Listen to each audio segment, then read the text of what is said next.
All right, neighborhood church, it's Saturday. Take heart. Tomorrow we get to celebrate Easter together.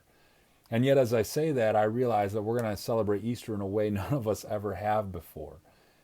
And I find it ironic, but actually kind of helpful that perhaps this year, more than any other year, we're a little better in tune with what the disciples must have experienced so many years ago. Jesus, their master, their Lord, their Messiah is gone, and they're alone, and they're confused, and they have no idea what their lives are going to look like, they're isolated from the world. And yet he has told them earlier, just a few days earlier, that their grief would turn to joy.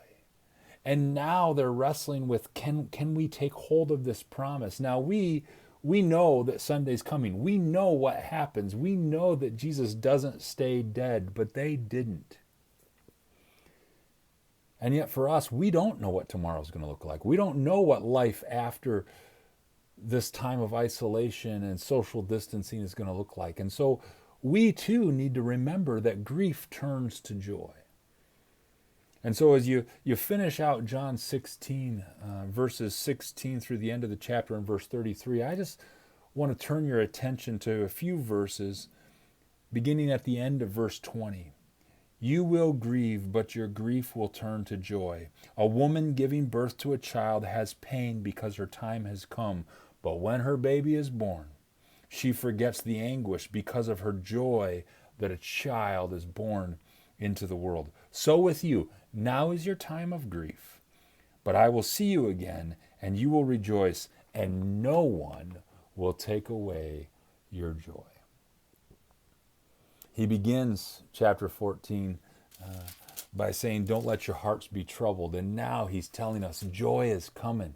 Nothing can touch your joy, even though now you're grieving, now you're scared, now you're frightened, now you're in pain. And I love the metaphor of childbirth. A woman goes through excruciating pain, something us men will never know and are so glad, frankly, we will never know. And yet, why does she put herself through that? Because that child is precious. Jesus, as we've contemplated yesterday, put himself through incredible pain, and yet Hebrews tells us in chapter 12 that he did that for the joy set before him. That the beauty of the cross and then the resurrection is that joy triumphs over the pain. Joy triumphs over the grief. Life comes after death. We still have to go through death, but life is on the other side. And so today, neighborhood church, take heart. Whatever grief, whatever fear, whatever anxiety you're feeling, Jesus promises to be enough.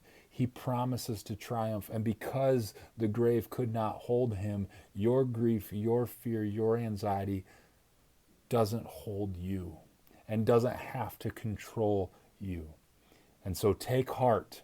Jesus has told us these things all week long so that in him we might have peace. In this world we're going to have trouble, but we can take heart because he's overcome the world. I can't wait to celebrate Easter together tomorrow morning, 10:30 online.